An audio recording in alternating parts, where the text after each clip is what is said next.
तिलक मिट जाएगा, मान लो तुम्हारे पास में कुछ होगा तो वो छूट जाएगा, पर ये गले में पड़ा हुआ रुद्राक्ष, गले में पड़ी हुई तुलसी की माला, अगर तुम्हारे प्राण भी छूट गए तो वो तुम्हें नरक नहीं भेज सकते, वो तुम्हें शिव धाम ही भेजेंगे। भगवान शंकर के तो बहुत बहुत सुंदर भाव कहा है, जरा ध्यान देना। कोई कहे कि गुरुजी हम नारायण को भजने वाले हैं, हम मरेंगे तो बैकुंठ जाएंगे। कोई कहे हम राम को भजने वाले हैं, हम मरेंगे तो बैकुंठ जाएंगे। कोई कहे हम कृष्ण को मानने वाले हैं, हम मरेंगे तो बैकुंठ जाएंगे। कोई कहे हम दत्त को मानने वाले हैं, हम मरेंगे तो हम बैकुंठ जाएंगे। जरा एक बार लिंग पुराण को उठाकर पढ़िएगा, एक बार स्कंद पुराण को उठाकर पढ़िएगा, एक बार गर्ग संहिता को पढ़िएगा, एक बार शिव महापुराण का स्मरण करिएगा, और एक बार ब्रह्म वैवर्त पुराण को भी पढ़िएगा, और एक बार अगर मौका मिल जाए तो नर्मदा पुराण का स्मरण करिएगा, जिसमें स्पष्ट कहा गया, और गरुण पुराण को भी अगर ध्यान से पढ़ेंगे तो उसमें भी स्पष्ट किया गया है, पद्म पुराण में भी स्पष्ट किया गया है कि चाहे तुम राम का स्मरण कर रहे हो, चाहे तुम कृष्ण का स्मरण कर रहे हो, चाहे तुम दत्त का स्मरण कर रहे हो, चाहे तुम किसी देवी का स्मरण कर रहे हो, चाहे तुम किसी देवता का स्मरण कर रहे हो, पर जब जीव के प्राण छूटते हैं, प्राण छूटने के समय पर यमलोक से जो यमदूत मृत्यु लोक में आते हैं, सबसे पहले देवाधिदेव महादेव के पास जाकर पूछते हैं कि मैं इस जीव को ले जाना चाहता हूँ, आपकी आज्ञा हो तो ले जाऊं। तब शंकर भगवान जब आज्ञा करते हैं, तब जाकर मृत्यु लोक से कोई आत्मा को लेकर जाया जाता है, कोई जीव को लेकर जाया जाता है। शिव आज्ञा नहीं करे तो कोई जीव को नहीं लेता। राम को भजोगे तो भी आज्ञा शंकर ही करेंगे, कृष्ण को भजोगे तो भी आज्ञा शिव ही। तुम ये मत सोचना कि मैंने चतुर्थी का व्रत करा तो मेरे को माता जी वर दे देंगी, वर भी देना है। आप शनिवार का व्रत कर लीजिए, मंगलवार का व्रत कर लीजिए, सोमवार का व्रत कर लीजिए, आप सारे देवताओं का व्रत कर लो, किसी भी देवी का व्रत कर लो, किसी भी देवता का व्रत कर लो, गणेश जी का व्रत कर लो, चाहे ब्रह्मा जी का व्रत कर लो, चाहे किसी देवता का व्रत कर लो, उसका फल बिना शंकर के पूछे मिल नहीं सकता। शंकर जी जब आज्ञा करते हैं तब देवता पर फल प्रदान करते हैं। शिव आज्ञा करेंगे तो फल मिलेगा, शिव आज्ञा नहीं तो फल मिलेगा। इसलिए इस लाइन को फिर से गुनगुनाओ, तेरी कृपा, बोलो बोलो सब बोलो, तेरी कृपा बिना न हिले एक भी लेते हैं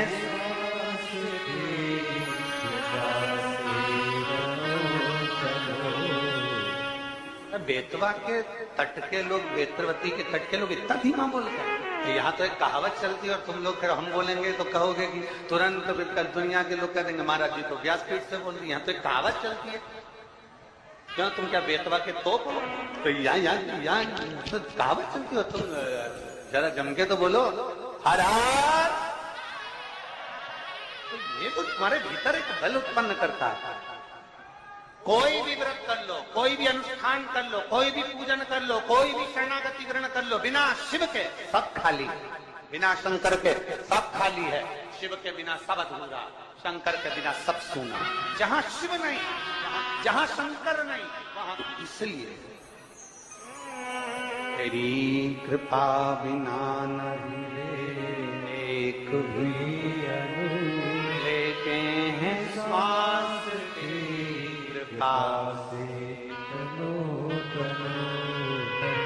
ये शिव की कृपा। शंकर के मंदिर में एक लोटा जल नहीं चढ़ा सकते, शिव के मंदिर नहीं जा सकते, मस्तक पर त्रिपुंड नहीं लगा सकते। मान लो एक काम करो, अपने गले में एक रुद्राक्ष धारण, एक रुद्राक्ष धारण। अभी जहाँ कथा थी ओमकारेश्वर की कथा में, और एक छत्तीसगढ़ की कथा में हमने कहा था कि माँ अपने बच्चे के हाथ पैर में काला डोरा बांध, अभी कथा में कहा था, हमने सुना था। माँ अपने बच्चे के हाथ पैर में गले में काला डोरा बांधती है। क्यों बांध? बच्चे को नजर से बचाने। फिर हमने कथा में कहा था बचपन में ये काला डोरा बांधा जाता है, और बच्चा जब बड़ा हो जाए तो बचपन में बच्चे को नजर से निवेदन है कि उसके गले में एक रुद्राक्ष, एक तुलसी की माला जरूर बांध देना। बचपन में काला डोरा नजर से बचाता है और रुद्राक्ष और तुलसी की माला हमारे बच्चे को गलत काम से बचा लेती है। गलत जगह से, अपने बच्चे को गलत संस्कारों से, गलत जगह से, गलत विचारों से, गलत दृष्टि से, गलत सोच से बचाना है तो अपने बच्चे के गले में एक रुद्राक्ष, एक तुलसी की माला का होना जरूर है। एक रुद्राक्ष पहना दो। हंसे दुनिया हंसे तो, कहे दुनिया कहे, बोले दुनिया बोले। महाराज 6 सूत्र में से फिर अगला सूत्र देवऋषि नारद को कहा गया कि नारद अगला सूत्र है, जो सूत्र है 4थे नंबर का, पंचाक्षर मंत्र का जाप अपने मुख से करके नमः शिवाय, नमः शिवाय, नमः शिवाय, नमः शिवाय, नमः शिवाय। पंचाक्षर मंत्र का जाप जितना बन सके उतना करो। पंचाक्षर मंत्र का जाप ना कर सको, षडाक्षर मंत्र का जाप करिए। ओम नमः। षडाक्षर मंत्र का जाप नहीं कर सकते तो श्री शिवाय नमस्तुभ्यम का जाप करिए।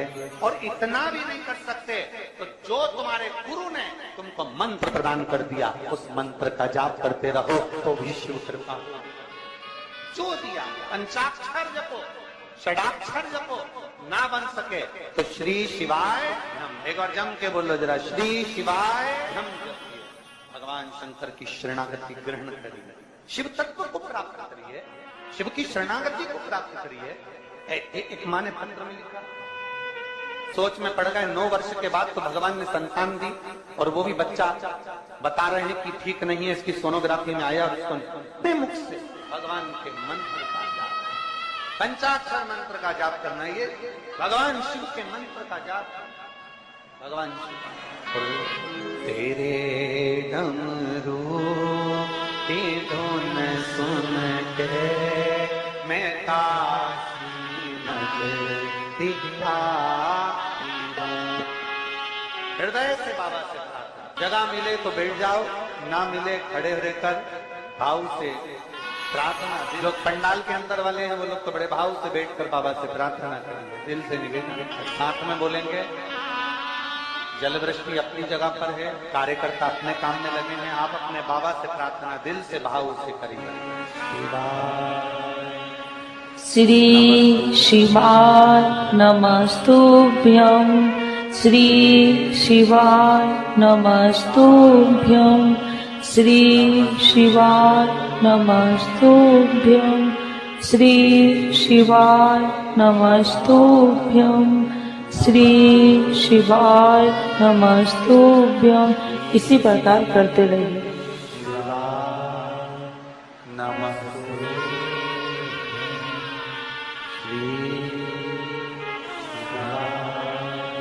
नमस्ते भोला सब दुख काटो ओ भोला सब दुख काटो शिव शंकर जपू तेरी माला भोले बाबा जपू तेरी माला भोला सब दुख काटो ओ भोला सब दुख काटो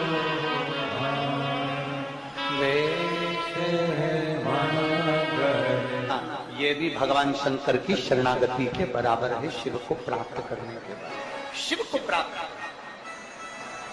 और आखिरी का जो सूत्र कहा गया वो सूत्र है कि शिव महापुराण की कथा को सुनने के बाद अपने भीतर, अपने अंदर मनन चिंतन, कथा का मनन चिंतन अपने भीतर। कथा को श्रवण कर लेना एक अलग विषय, कथा सुन लेना एक अलग विषय। शिव महापुराण की कथा कहती है कि जाना, कथा में पहुंच जाना, कथा में बैठ जाना, कथा में पहुंचकर विनय कर लेना ये अलग विषय है। परशु महापुराण की कथा कहती है, कथा में पहुंचने के बाद जितना बन सके उस कथा को अपने भीतर उतारना। बोल बम का नारा है, जरा जम के बोल बम का नारा है, उसको अपने भीतर उतार लेना। भगवान शंकर की अविरत भक्ति को अपने भीतर। शिव कथा का देव जी नारद, ये 6 सूत्र है और इन 6 सूत्र को अगर आप पूरा धारण नहीं कर सकते, शिव महापुराण की कथा कहती है अगर ये 6 सूत्र को आप पूर्ण रूप से अपने ऊपर धारण नहीं कर सकते तो शिव महापुराण की कथा कह रही है कि एक सूत्र अपने अंदर जरूर उतारें। इन 6 में से एक सूत्र भी अगर हमारे भीतर उतर गया तो हमारे देवाधिदेव महादेव को प्राप्त करने में देरी नहीं लगेगी। 6 में से एक सूत्र भी हमारे भीतर, ये आपके ऊपर निर्भर करता है। ये आपके ऊपर निर्भर करेगा कि आप कौन सा सूत्र अपने भीतर उतार। चंदन लगाना है मस्तक पर, त्रिपुंड धारण करना है मस्तक पर, या शिव के मंदिर में 1 लोटा जल चढ़ाना है, या गले में रुद्राक्ष धारण करना है, या पंचाक्षर मंत्र, षडाक्षर मंत्र, या श्री शिवाय नमस्तुभ्यम बोलना है, या भगवान शंकर की कथा को श्रवण करना है, या भगवान शंकर की कथा को श्रवण कर अपने जीवन में उतारना। ये आपके ऊपर नहीं, आपके ऊपर। 6 सूत्र में से एक सूत्र अपने भीतर उतारना। शायद देवराज नाम के ब्राह्मण का चरित्र यही कहता है, शायद देवराज नाम के ब्राह्मण का चरित्र यही कहता है कि 6 सूत्र में से देवराज नाम के ब्राह्मण ने एक सूत्र अपने अंदर उतार लिया। और वो सूत्र कौन सा था कि चोरी का धन लेकर जा रहा है, चोरी का सामान उसके साथ में है, चोरी के आभूषण उसके साथ में है, और उसने एक सूत्र अपने अंदर उतारा कि चोरी का भी धन उसके साथ था तो भी भगवान शंकर के मंदिर में जाकर, भगवान शिव के मंदिर में जाकर बैठ गया। 6 सूत्र में से एक सूत्र है शंकर की शरणागति, शंकर का द्वार, शंकर की। देवराज था ब्राह्मण, ब्राह्मण कुल में जन्म भी ले लिया, ब्राह्मण के घर में जन्म भी हो गया, ब्राह्मण तत्व से, ब्राह्मण कर्म से वंचित, ब्राह्मण कर्म से वंचित है। 2 चीजें हैं शिव महापुराण में बताई है, एक प्रेम और एक भ्रम। एक है प्रेम, दूसरा है भ्रम। प्रेम बिखरे हुए को भी जोड़ देता, और भ्रम कोई जुड़े हुए भी होते हैं तो उनको तोड़ देता। एक प्रेम और एक भ्रम। प्रेम कोई हमारा दुश्मन भी है, कोई गलत भी है, कोई बेकार भी है, तो प्रेम उसको जोड़ने का कार्य करता, प्रेम उसको संजोने का कार्य करता, प्रेम उसको जोड़ने का कार्य करता। एक प्रेम और एक भ्रम। प्रेम जोड़ रहा है और भ्रम तोड़ रहा है। प्रेम का काम है जोड़ना। कोई बिखर गया, कोई चले गया। देखियो शिव महापुराण में एक संवाद आता है, जब भगवान श्री गणेश जी महाराज ने भगवान देवाधिदेव महादेव और माता पार्वती जी की परिक्रमा करी तो प्रथम गिनती में श्री गणेश जी महाराज आ गए। प्रथम गिनती में श्री गणेश जी महाराज आए। जब प्रथम गिनती में श्री गणेश जी महाराज आए और कुछ देर बाद भगवान श्री षडानंद कार्तिकेय भ्रमण करते पहुंचे। थोड़ा ध्यान देना कथा पर, ये जल वृष्टि तो अपनी जगह चलती रहेगी पर कथा पर अपना स्मरण। प्रेम और भ्रम में अंतर देखिए जरा। षडानंद कार्तिकेय आए, मोर लेकर गए थे, भ्रमण के लिए गए, कार्तिकेय बाबा आए और षडानंद कार्तिकेय जी ने आते ही अपनी माता पिता को देखा और देखकर दंडवत प्रणाम श्री षडानंद कार्तिकेय जी ने किया। दंडवत जब प्रणाम किया तो प्रणाम करते से ही कार्तिकेय जी की आंख में से जल झलक रहा, नेत्रों से नीर झलक रहा। षडानंद कार्तिकेय जी की नेत्रों से, आंखों से जल, कार्तिकेय जी की जब आंखों से जल झलक रहा था तो माता पार्वती जी ने ध्यान दिया और मां पार्वती जी ने तुरंत कार्तिकेय के मुख की ओर देखा और देखते से ही षडानंद कार्तिकेय को देखते ही देवती देव महादेव से माता पार्वती जी ने कहा कि गणेश जी ने आप और हमारी परिक्रमा करी और उसको प्रथम गिनती में लाकर आपने खड़ा कर दिया, और षडानंद कार्तिकेय जो पृथ्वी की परिक्रमा कर कर आए हैं और उनको कोई पद नहीं मिला है, इसलिए उनकी आंख से जल झलक रहा है। आज शिव जी, हे भोलेनाथ जी, आज आपका जो निर्णय है ना, उस निर्णय ने हमारे पुत्र को तोड़ दिया।